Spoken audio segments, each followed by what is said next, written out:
Hi, Piggy.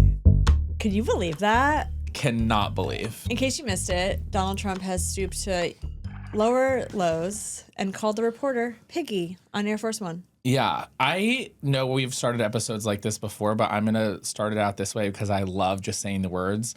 Donald Trump is having a terrible week. Yeah. And that usually means that it's a pretty good week for us. Yeah. Because things that make the country and world better are often the opposite of whatever Donald Trump is trying to do.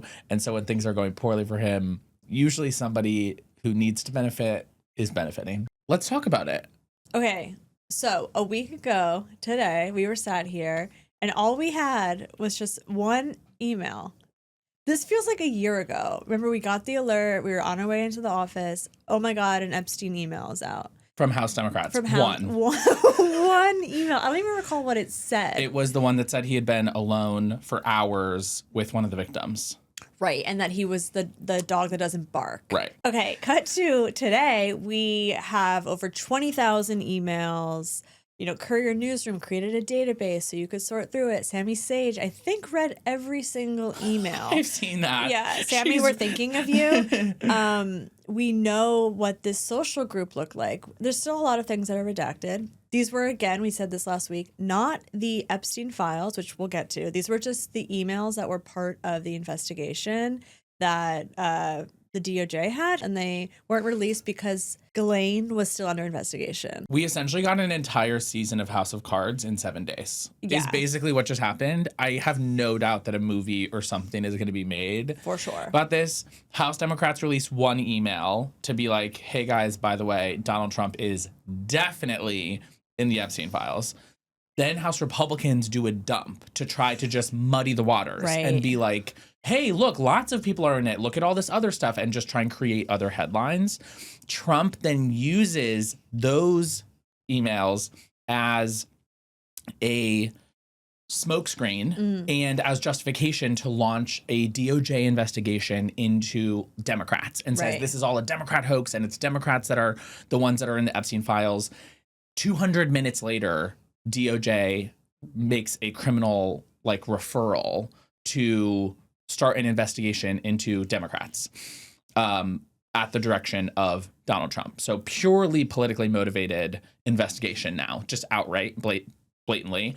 Then within hours of that. Yeah, it was like tennis. It was like, what? That was all within a matter of hours. Yeah. The discharge petition in the House gets 218 signatures as Adalita Grijalva is sworn in, which we've been talking about for months at this point. And that sets a timeline that we're now no more than a week out from a House vote.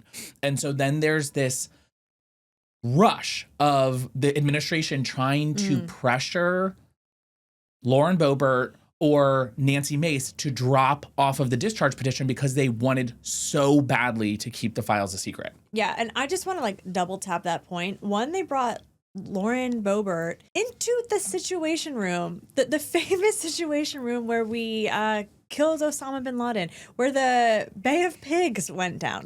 It was such an intimidation tactic. Yeah. But she left that and was like, nope. Fuck you. Yep. I care more because you're trying to bully me out of this. Right. And then Nancy Mace, who has been very vocal about the sexual assault that she's endured in her life, it was hyperbolically gross, to be targeting these women. And he went for Marjorie Taylor Greene. Didn't go very well for him. Okay. The saga continues. The women refuse to drop their discharge petition signatures. So now we're locked in. Then comes the Marjorie Taylor Greene plot twist of the season, right? This was the almost Red Wedding-esque level of surprise. Game of Thrones reference. Trump comes out as Marjorie Taylor Greene, ups and ups and ups the pressure, saying we are going to have this vote. And it becomes clear at the same time that dozens of Republicans are now planning on supporting the vote in the House. Donald Trump then rescinds his support of Marjorie Taylor Greene, posting over the weekend that she's a lunatic and that he no longer endorses her. Marjorie Taylor Greene's getting bomb threats, death threats. Her family's businesses are being targeted. And the president responds to her when she shares this and says, nobody cares. Nobody cares. Absolutely outrageous. House vote is scheduled. It's very clear it's going to pass. Donald Trump then says, never mind, you guys can totally just do it. It's exactly my plan all along. I'm totally in support of this. Go ahead and pass it in the House. I don't care.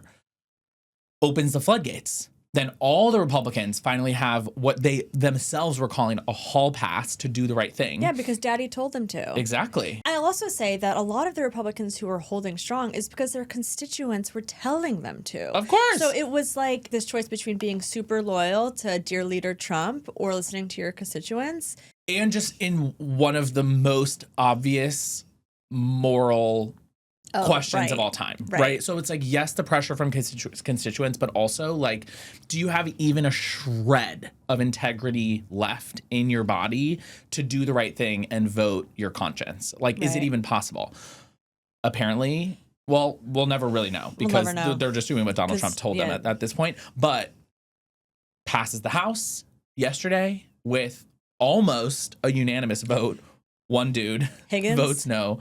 Was it Higgins? Was it Clay Higgins? Yeah. Okay. I want to see his hard drive. I'll tell you that much. I know. People were like, why? I was like, I don't know. I just Google him, take one look at him. I think I know why. And then hours later passes the Senate unanimously. And now, at time of recording, it is sitting on Donald Trump's desk. And there's an ongoing investigation with DOJ, which we have to talk about the implications of. And the bill has yet to be signed. He could veto it and send it back, or he could sign it and be done. He also could have just released them without any of this. Right. Through the power of the presidency. Right. So none of this ever needed to even happen. Yeah. But he did not want to release the files, and I think for pretty obvious reasons. That's a wild 7 days. This weekend I read Virginia Giuffre's memoir. Dark-sided stuff. Dark-sided stuff, like, happening. We knew this in Epstein's world. I can't imagine. But, yeah, I mean, to your point, it is just... There was a really moving press conference yesterday from some of the Epstein victims. And to your point of, like, integrity, it's like, you're going to vote against this? Right. And Did you see the ad? Oh, yeah. They played an ad during NFL games or game, I'm not really sure, this weekend that had the surviving Epstein victims holding photos of themselves, I believe, at the age they were when they were trafficked. Yeah. To really show how young these girls, 13, these children really were, and that they're still suffering from the effects. Yeah. I mean, we have to name that in this whole saga, you also have people like Megyn Kelly out here defending it.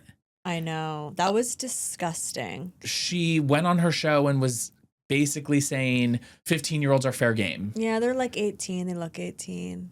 No, they're children. That's horrific to me. I think that if you feel like your job is to get on a mic and defend these people, you are completely backwards in what the job of a journalist or everyday, even citizen is in 2025. Leader, adult, period. There's another clip. I don't know if you saw, Dean Withers was doing one of his lives. Yeah. Dean is a creator, influencer. He's an online debater. Huge on YouTube. I think TikTok too. I don't know. TikTok he is, yeah. He has people call in to his show, and a Republican called in and said, explain to me why pedophilia is bad. Yeah, why it's bad that they were attacking and trafficking these girls, sorry. Yeah, horrible. Looking forward, what matters and what happens next feels a little uncertain at this point. A lot of people believe that Trump launched the investigations that he did when he did at DOJ specifically to create cause for withholding documents, because not only is it always the policy that you can withhold sort of documents from release when they're part of an investigation, but there are also specific provisions in the bill that was put forth by the House that allow for that. And so at the same time, I really don't even know if it's full conspiracy theory. Epstein's brother is out here telling people that Republicans have an entire operation where they're trying to wash the files of people who are aligned with Republicans. I don't know if that's true or not, but what actually matters is the internet believes it. Yeah. That there is actually no situation in which people will ever truly be satisfied with the files that get released or the content around Epstein that gets released. I don't believe there will ever be a day that people feel like, okay, now we know the whole story and we know everyone who was connected and all of the evidence is out there. I don't think that that's possible in our information environment. Yeah, I mean, like, it is a very conspiratorial environment, but I think even just reading the emails that came out of the release, you can put the pieces together. It's pretty clear. You know, there's like code words used, like Deepak Chopra emailing saying, "Last night was a lot of fun. Thanks." Larry Summers, who just stepped down from the OpenAI board, and before that said he was deeply ashamed of, you know, the emails. And it's like, you're deeply ashamed? No, you were caught. Like, you knew you emailed these things to Jeffrey Epstein. Yeah. And his things were actually quite pathetic, where he was asking Jeffrey, like a tween, for advice on how to engage with women and if he should call someone back, and then asking, like, is she a hooker, Jeffrey? I mean, I didn't go deep, but I don't think it was just how to engage with women. It was how to turn a mentee who was 30 years younger than him into a lover. Into a lover. Yeah. And it's like you're trying to manipulate a power dynamic that you have over someone into a sexual relationship, which is unethical to the max. Yeah. And, you know, after reading Virginia's book, it's like I was reminded that, you know, Epstein recorded everything in his massage rooms, on the little island, in the townhouse. He had very powerful people there. It's like, we know what's on those tapes, right? And it's, to your point, will we ever see those tapes? I don't know. But it's just, for me, we know enough. We know enough at this point. There are, I think, smoking guns in the files that were just released, not like the Epstein files, the emails that were released. It was brought back up, but there was a 13-year-old woman who's still anonymous, but who claims that Donald Trump raped her when she was 13. What else do you need to know? Like, I don't know. Well, the files will be released. I guess Trump will sign the bill today, and then we'll see. Like, maybe tranches of things will be pushed out. But to your point, no one's gonna really ever feel like they've seen everything. And, you know, maybe there are national security reasons why not everything can come out. I do believe that. But it's fucked up. More to come on Epstein, as per usual. But I want to talk about this poll that just came out. Talk to me. So this new Marist poll came out just this morning, hot off the press, 6 hours ago. If there were to be an election tomorrow, drumroll please, Devs have a 14-point lead. In the generic ballot. Whatever that means. That means that without using names, they just ask, would you rather vote for a Democrat or a Republican for Congress? And that's called the generic ballot. And it's actually been a source of pain for the last several months, where we haven't had as big of a lead in the generic ballot as we did in 2018. And so all of these talking heads have been like, not going to be a blue wave, not going to be a blue wave. The generic ballot is bad. People hate the Democratic Party. Which in some ways is true, but they hate clearly Republicans more. They hate Republicans more. Yeah, it was 55% said they would support the Democratic candidate, and 41% would support Republicans, and then 3% would back another candidate. You know what was also interesting? 39% of Americans blame Democrats in Congress for the shutdown, and 34% place responsibility on Trump, and 26% blame on Republicans. Which That's is surprising to come from the same poll. If we're buying into this data, I haven't gone through the crosstabs or anything, but if we're buying into this, it would support that the Democrats who ended the shutdown did it at exactly the right time. Right. It says 80% of Republicans blame congressional Democrats, 49% of Democrats blame President Trump, and an additional 40% of Democrats point a finger at the Republicans in Congress.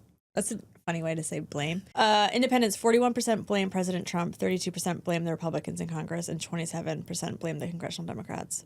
What do you think Trump's approval rating is out of this poll? It's been hovering around 42%, so I'm going to guess 42. 39. Wow, that's low. I haven't seen it in the 30s, maybe all year. That's really bad. And 26% of Americans say they strongly approve of the job President Trump is doing, while 48% strongly disagree. That's bad. Bad, bad, bad. So to your point, another bad week for little piggy Trump. The piggy comment, we just have to say, it's easy to forget how terrible Trump is and to get really wrapped up in the electoral impacts of the things that he does, right? Especially working in the industry that we do, is it's oftentimes about how is this going to affect votes at the end of the day. And sometimes you just got to step back and be like, wow, what an absolutely garbage human. Monster. Aside from any political implications whatsoever, what an absolutely despicable man. Horrible human being is truly disgusting. That comment is actually going quite viral amongst non-politicos for obvious reasons.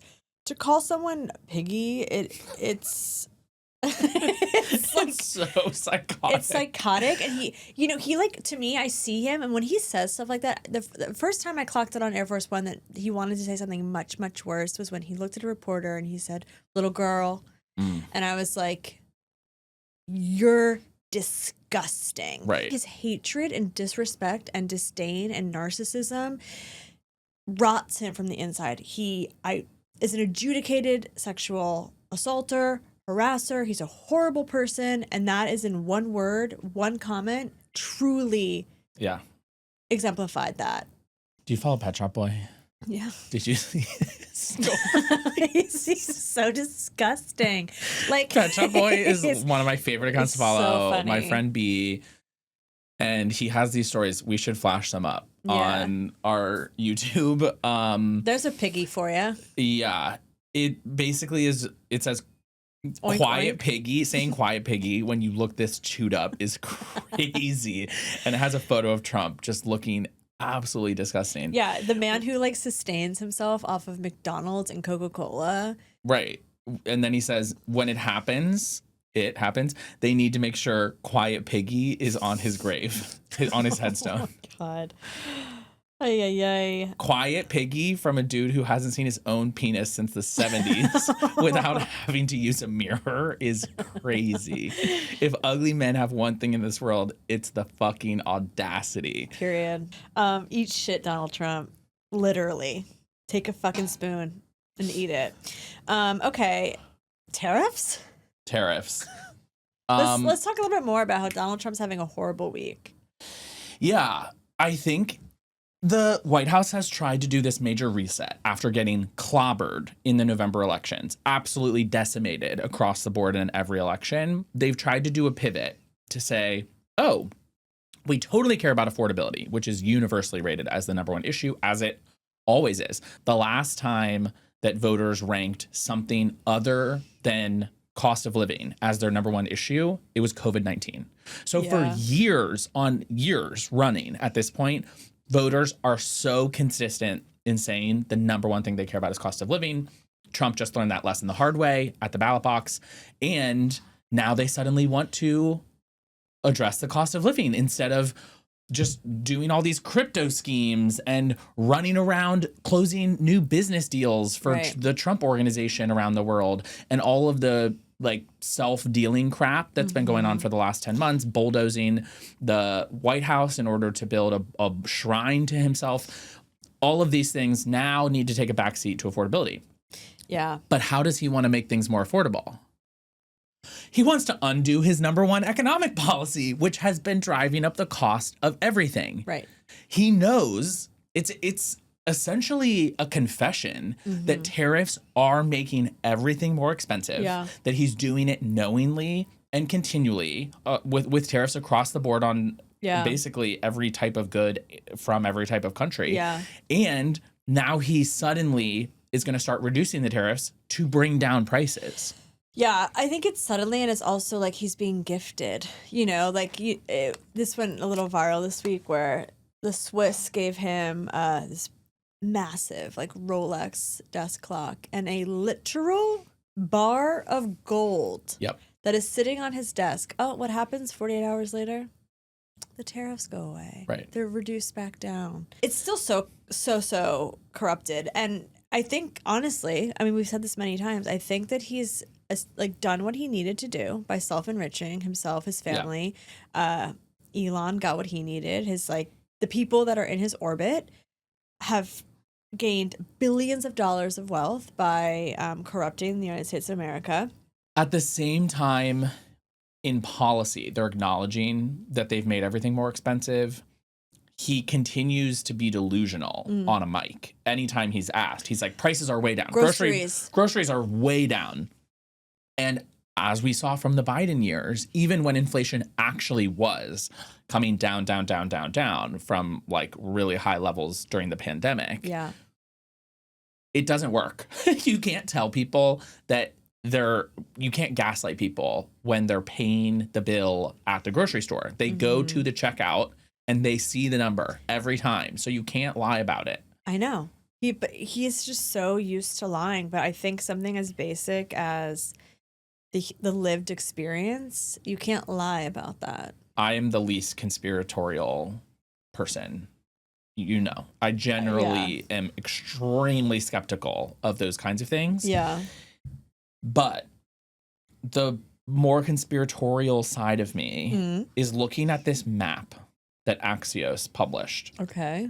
Of where the Trump businesses are doing deals around the world. Like Saudi. Yep.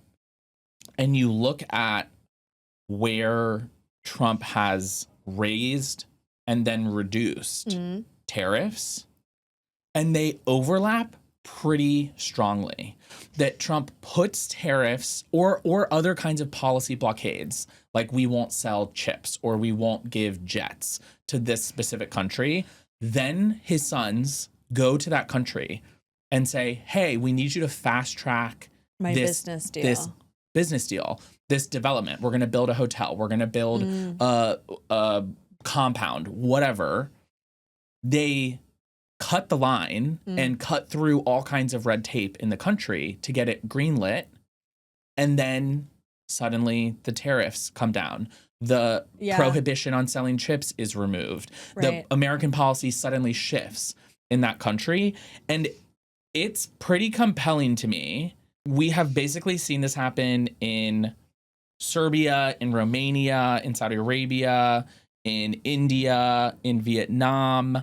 Trump's businesses have projects in all of those places currently in development. Disgusting. We need to you're giving like Carrie from Homeland a little bit. I am. Get me some red string and I will draw the fucking map for you. In Serbia, the government passed a law this month to fast track the development of the future Trump Tower Belgrade. In Vietnam, Trump was holding trade talks at the exact same time that they suddenly allowed work to begin on a massive hotel and golf development outside of Hanoi. Like, these things are related. And as we've seen the wealth of the Trump family more than double during his time in office. More than double. By the billions, by the way. It's important to remember that things are getting more expensive for you at the grocery store so that the Trump children can buy more super yachts. That is exactly what is happening. And there's no other reason for it. There's no other sort of like patriotic cause that they're rallying behind. It's about personal enrichment. 100%. And I want to pivot this to a brief conversation about that. We talked about the civil war amongst Republicans and what's going on with the Nick Fuentes, Tucker Carlson interview, and then, you know, Nick doubling down on his anti-Semitism and just absolutely horrific, disgusting things, the Heritage Foundation, etc. There's a question now of like, who owns MAGA? What does that look like? And I'm seeing online, there's a movement because people are acknowledging that a lot of the actions of the Trump administration are not America first. We're seeing that with the Epstein files and Marjorie Taylor Greene saying, this is not America first. I care about America. I care about my constituents. I'm also seeing a lot of formerly MAGA influencers. There's a trend. They have a Make America Great hat on and they're like dancing with a pound of makeup on. They take the hat off. They put on an America First hat. So there's this narrative transitioning happening in the MAGA movement. And as we've mentioned, Trump is not going to be here forever. What is next for the MAGA movement?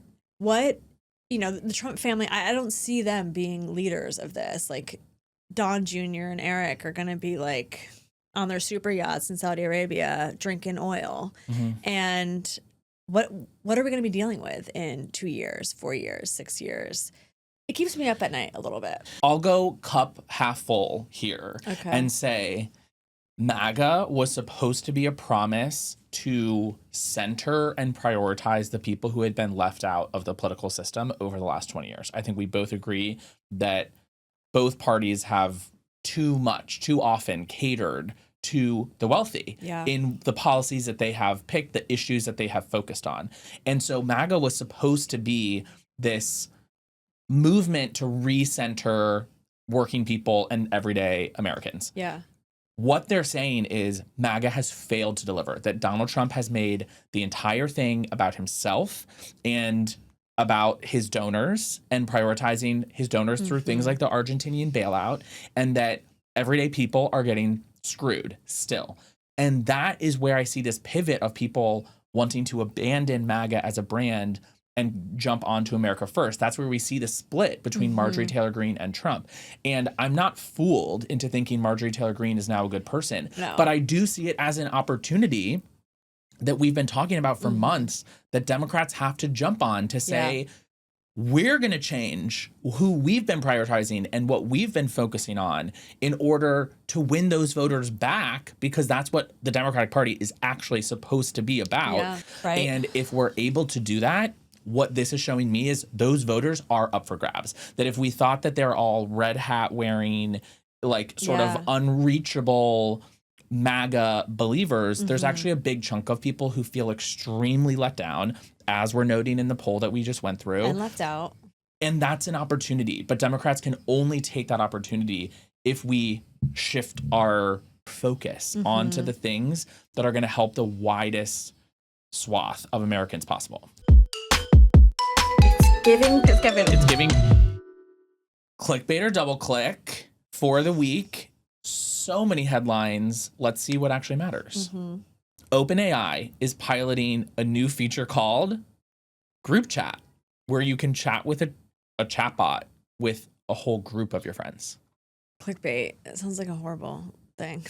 In Indiana, state legislators say they refuse to pass a new map despite Trump calling them into the Oval Office one by one like a school principal. Double click. I love to see it. We need more people doing that. Like, great. 100%. And Trump has said that he's going to primary every single one of them, but a bunch of them aren't up until 2028. And so they're not really afraid of him. Good. PIGGY. More than 74,000 patients were enrolled in clinical trials that were interrupted by Trump's termination of federal research grants this year. Double click. I mean, we need to be talking about this more, about how Trump policies, the closure of USAID, etc., will kill people. Have killed people. Yes. This is something that is so harmful both in the near term and the long term. It is so upsetting to me, thinking about how America used to be in this position of soft power and also just like global aid. Yeah. One, abroad, and then also domestically. I mean, like, I could talk about health insurance in this country forever as someone on Obamacare and seeing my premiums. And I know people now who have seen the premiums and they're saying, you know what, I'm going to go without. And I'll just literally, I had a conversation last week of someone who makes money, but not enough money to have an additional $1,000 a month come out of their bank account. They're like, well, I'll just file for bankruptcy if something happened. Yeah. I think that the research killed by Trump through his decimation of all federal funding is something that we are going to suffer the effects of for many years, if not decades to come. My pitch is Democrats need to launch a website called didtrumpkillgrandma.com, and you should type in the cause of death of your relative and it should pull up the specific research, the amount of research cut on that specific subject by Trump that might have led to a cure or some sort of better treatment for your relative. It's not just grandma. It's like young people living with ALS. It's totally women who have unexplainable autoimmune diseases that like there's not enough research behind. 15% of all infectious disease trials had their funding pulled just this year so far. COVID was an infectious disease and it killed over 1 million Americans. It's crazy. It doesn't help that our head of Health and Human Services is taking psychedelics. Elon Musk is set to make more money than every U.S. elementary teacher combined. Double click. Bring back CEO pay as an issue. Politicians don't talk about it anymore, but in the 90s, if you actually go back, you can see a bunch of clips of Clinton talking a lot about it. Not only was it a messaging issue, there were laws that were put forth around how companies are taxed based on what their CEO makes compared to their average employee or the lowest paid employee. I really would like to see Democrats talking more about that. And I think that it is a way to put something more specific and tangible that feels like it improves the lives of everyday people rather than just saying tax the rich. I think that tax the rich is like half of a thought. And being like, if CEO pay is increasing, if people are paying out bonuses and stock buybacks and all of this crap, then they need to be paying their workers more. And tying those two things together is a better way to show that we're actually fighting for people, not just that we hate rich people. I think that by making it much more tangible for people to see, holy shit, Elon Musk in 1 year is going to make more than every single public school teacher in the United States of America combined. That's insane. Disgusting. Especially because Elon Musk has made his billions, soon to be trillion of dollar, because of United States capitalism, because of his employees, because of federal grants, because of the American taxpayer. So it is it logically makes sense that he should be paying much more into the system.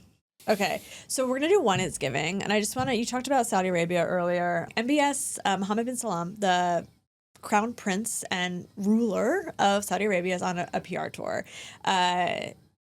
You may recall that several years ago, it became very clear that he was responsible for the killing of Washington Post journalist Jamal Khashoggi? Because he was being critical of Saudi Arabia. He was at the White House yesterday for a press conference with dear leader Trump. Is it appropriate, Mr. President, for your family to be doing business in Saudi Arabia while you're president? Is that a conflict of interest? And Your Royal Highness, the U.S. intelligence concluded that you orchestrated the brutal murder of a journalist. 9/11 families are furious that you are here in the Oval Office.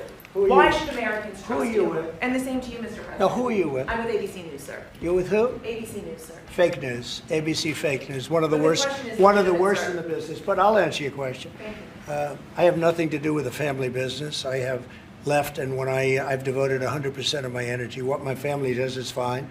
They do business all over. They've done very little with Saudi Arabia, actually. I'm sure they could do a lot. As far as this gentleman is concerned, he's done a phenomenal job. You're mentioning somebody that was extremely controversial. A lot of people didn't like that gentleman that you're talking about. Whether you like him or didn't like him, things happen. But he knew nothing about it, and we can leave it at that. You don't have to embarrass our guest by asking a question like that. It's giving bootlicker. It's giving America last. It's giving traitor. To every... It's also giving he forgot. It's giving he forgot about 9/11 because clearly he doesn't give a fuck about any of the American first priorities that he would claim to care about when it comes to how this country has violated the U.S. at every given opportunity and the values that we hold dear, like freedom of the press. Horrific. Things happen. I mean, to side with MBS and the propaganda of Saudi Arabia over the U.S. intelligence community that universally came to the conclusion that MBS was personally involved in the killing and dismembering of a journalist who was not a controversial figure. He was speaking the truth about a brutal government. That's really upsetting, I think, even for Donald Trump. Add it to the list of bad week. Our good vibe goodbye this week is not just good news, it's baller news.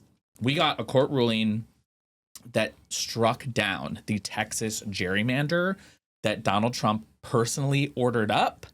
Like he was at a McDonald's drive-thru and Texas legislators ran their little butts back to the state house in order to pass a perfect, absolutely horrific gerrymander for Donald Trump. And yesterday a court said that it was unconstitutional. And not just was it unconstitutional and struck down the map, but specifically because Donald Trump's DOJ sent this memo demanding a racial gerrymander to the state of Texas. That is what did the map in. This was an unexpected win. Yeah. We were really ruling out the possibility that we would get it struck down. It's going to head to the Supreme Court, so it could get rolled back. But without a doubt, this helps us to make clear how absolutely outrageous the map is to begin with and how racist it is. And how they went about doing it. Because to confirm, California is fair and good because the people voted for it. Right. Boom. We love to see it. If the map stays dead, then we could actually see Democrats win the gerrymandering fight overall, which is what we said a couple weeks ago, that we were headed in this direction. Where's our little ball? You know, our... Ooh. Okay, we'll see you next week. See you next week. Vibes Only is a production of Vibes Only the Podcast, LLC, produced by us, Glennis Mahar and Brian Derrick, with audio producer Baze Hohen and digital producer Maddie Hart. We want to hear from you. Send us voice notes, drop a comment, and if you're vibing with the pod, share it with your friends. Don't forget to like, follow, and subscribe wherever you get your podcast. We'll see you next week. See ya.